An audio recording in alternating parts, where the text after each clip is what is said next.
ओम शांति बाबूजी आपका स्वागत है। और आज हमारा जो क्वेश्चन ये बहुत इम्पोर्टेंट है कि क्या पति पत्नी का पिछले जन्मों का रिश्ता होता है? आप बताइए। देखो, केवल पति पत्नी का रिश्ता की बात नहीं करता, सारे संबंधों का भी रिश्ता होता है ना। पति पत्नी का तो खास होता है ना। हम आज पति पत्नी के रिश्तों पर बात करते हैं। ठीक है। तो पति पत्नी का रिश्ता तो वो कहते हैं जन्मों जन्म का रिश्ता होता है। ठीक है। तो पति पत्नी का जन्मों जन्म का रिश्ता होता है, मगर गड़बड़ हो रही है तो कहीं ना कहीं उसमें जब पहले पहले परम पुरुष बने थे जी। जब ब्रह्मा ने सप्तर्षियां बनाई थी, 7 परम पुरुष बनाए थे, उसमें से पहले परम पुरुष का सृजन हुआ था। कई अनेक परम पुरुष बने थे। ठीक है। उसमें से भी गिरते गए तो फिर देवता बने, देवता से भी मनुष्य बने। ठीक है। तो पुरुष के साथ ओरिजिनल उसकी मूल प्रकृति होती है हमेशा। जैसे शिव की प्रकृति शक्ति है, मूल प्रकृति, तो हर कोई पुरुष की मूल शक्ति होती है।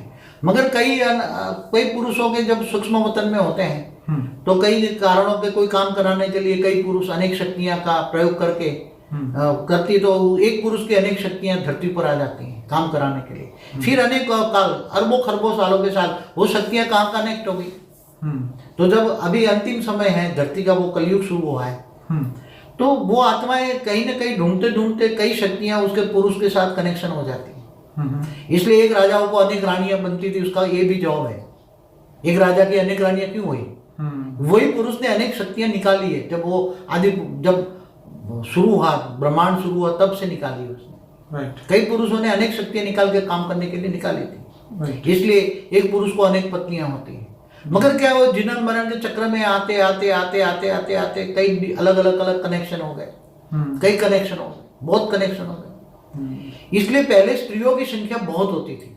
इसलिए पहले हिंदू धर्म में तो लड़की पैदा होते ही वो दूध पीती कर देते थे उसका।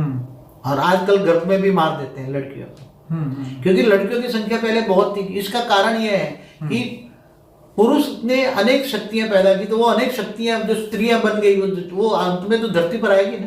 पहले सूक्ष्म में थी, अभी स्थूल में आएगी ना। तो वो सूक्ष्म वतन में थी, तो वो धरती पर आएगी, तो उसको ढूंढते ढूंढते जिसमें से सृजन हुआ है उसको ढूंढेंगे ना। अब एक पुरुष ने अनेक शक्तियां निकाली है ऊपर सूक्ष्म वतन में, पहले बहुत अरबों खरबों साल पहले, तो ढूंढते ढूंढते वो मनुष्य धरती पर आ गया। तो वो मनुष्य के साथ तो अनेक शक्तियां धरती पर आई, तो उसको ढूंढेंगे ना, कनेक्शन में आएंगे ना।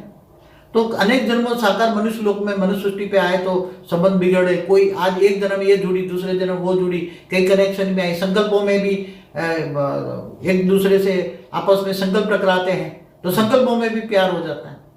ये कारण क्योंकि मूल प्रकृति और अलग प्रकृतियां निकालने से ये सब गड़बड़ हुई है। इसलिए पुरुष प्रकृति में आज संबंध बिगड़ते जा रहे हैं। संबंधों का, पुरुष प्रकृति का मतलब पति पत्नी का संबंध आज खराब होने का कारण ये है क्योंकि उसकी मूल प्रकृति उसके साथ नहीं है। उसकी दूसरी तीसरी अलग अलग प्रकृति जो उसने पैदा की खरबों साल पहले, उसका भोग आज भोग रहा है, दुख इसको मिल रहा है। मेरी बात ये समझ में नहीं आएगी? नहीं समझ में। बहुत गहरी बातें हैं, ये बहुत गहरी बातें हैं सब। ये बात आने वाले समय में कुछ मतलब जब स्पिरिचुअल प्रोस्पेक्टिव से अगर सोचे तो ये बात धीरे धीरे समझ में आती है। क्योंकि आप देखिए इस्लाम धर्म के अंदर भी ज्यादा शादियों का 4 शादी कम से कम, मगर काजी बाजी तो कितनी करते हैं। नहीं वो बात अलग है, लेकिन हमारे हिंदुइज्म में भी जैसे दशरथ राजा को भी 4 रानियां थी, 3 रानियां थी, 3 थी। तो ऐसी तरह राजा जनक को 10,000 रानियां थी। राजा जनक को 10,000 रानियां थी। अब कई शास्त्रों में ये भी बताया है कि जो उस एरिया में था उसको जनक बताया जाता था। आई डोंट नो ये सच है कि नहीं। मगर राजा जनक 10,000 स्त्री होते हुए भी वो उसको राज ऋषि कहा जाता था। राजा होकर भी ऋषि था। तो इसका कारण, बहुत मूल कारण ये है कि आत्मा की प्योरिटी की शक्ति है, तपस्या की शक्ति है। आत्मा में तपस्या थी, पावर थी। इसलिए राजा को राज ऋषि कहा जाता था पहले। राजा ऋषि जैसे होते थे। तो क्योंकि ऋषियों को कई पत्नी होती थी ना।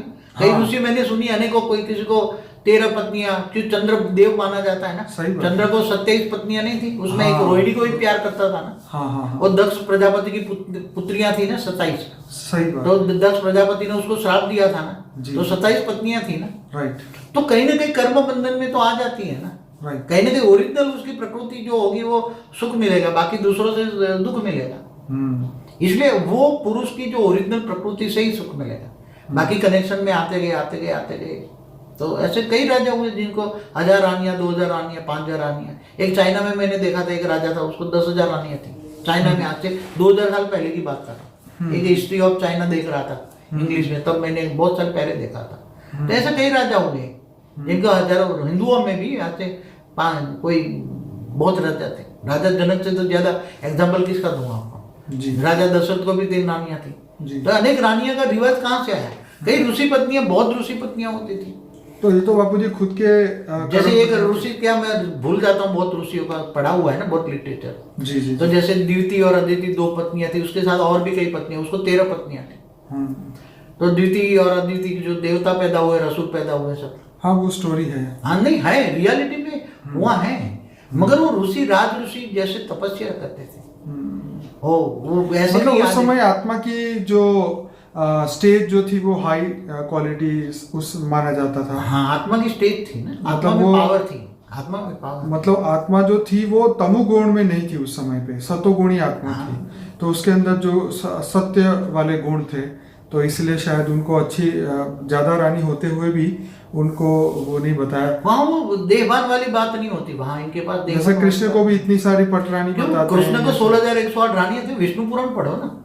मगर कृष्ण ने तो 16,108 रूप निकाले थे, ये कोई नहीं जानता। हाँ। ये नारद ने एक बार मैं पढ़ रहा था, क्योंकि कृष्ण मेरा बहुत अति प्रिय प्रसन्न का वो भगवान था, मैं कृष्ण को बहुत मानता था। कैरेक्टर बहुत ऊंचा था कृष्ण का। तो वो एक बार वो नारद चारों ओर सभी देखने लगे, सभी रानियों के महल में जाते थे, और वहां जहां जहां भी देखे, 1 सेकंड में इधर, 1 सेकंड में इधर सूक्ष्म रूप लेके वो तो धारण करते थे, देखते थे ना। तो हर पल जहां भी देखा तो हर जगह उसको कृष्ण दिखाई दिया। फिर उसने देखा तो कृष्ण ने 16,108 रूप धारण किए थे, और वो रूप धारण करके हर पत्नी के साथ 16,108 रूपों के साथ रूप थे, और उससे 10 लड़का और 1-1 लड़की पैदा हुई। और कृष्ण ने 120 साल की उम्र में शरीर छोड़ा। और कृष्ण भी वो ऑलमाइटी अथॉरिटी का अवतार था, राम भी ऑलमाइटी अथॉरिटी के अवतार थे। और कृष्ण का प्रयोजन सृष्टि परिवर्तन का था, सोने की द्वारका बनाकर परिवर्तन करना था, मगर नहीं हो पाया। ये अनफॉर्चुनेट है। चलिए बाबूजी, ये क्वेश्चन तो यहीं खत्म करते हैं कि पति पत्नी का जो रिश्ता है वो पूर्व जन्मों का और कई मतलब। अच्छा बाबूजी, वो जो 7 जन्म वाली बात थी ये भी बता दे कि हाँ, हमारे हिंदू धर्म में जो है ना, जब शादी कराते हैं ना, तो 7 गठबंधन करते हैं ना वो जो, तो बोलते हैं कि तुम 7 जन्म तक जोड़ी बना सलामत रहे। ऐसा एक दूसरे को ब्राह्मण होता है वो आशीर्वाद देते हैं। और जो उसको जो पांव छूने जाते हैं, जो शादी जो हुई वर वधू दोनों, तो पहले आशीर्वाद देते, 7 जन्म तक साथ रहो, 7 जन्म के साथी बनो, 7 जन्म के साथी रहो, ऐसा वो आशीर्वाद देते थे पहले। मगर अभी तो वो 7 जन्म वाली बात रही नहीं, तो घोर कर्म बंधन आ गया है। कहीं ना कहीं अगले जन्मों में जो कर्म बंधन आए तो दूसरे जन्मों में कर्म बंधन आते नहीं है। इसलिए विकर्म विनाश करके आत्मस्वरूप बनो, आत्मस्वरूप बनकर परमात्मा को याद करो, ऑलमाइटी अथॉरिटी से कनेक्शन जोड़ो, पावर हाउस से कनेक्शन जोड़ो। पावर हाउस से कनेक्शन जोड़ोगे तो आत्मा में पावर आएगी, आत्मा में पावर आएगी तो कर्मों के कारण शरीर चार्ज हो गया, सूक्ष्म शरीर, स्थूल शरीर सब विकर्म विनाश हो जाएगा, आत्मा हल्की हो जाएगी और कर्मातीत अवस्था हो जाएगी। कर्मातीत अवस्था हो जाएगी तो तुम एक दिन ऊंचते उच्च परम धाम में चले जाओगे। चलिए बाबूजी, आपने बहुत बढ़िया जवाब दिया इस प्रश्न का, बहुत बहुत धन्यवाद। परम शांति।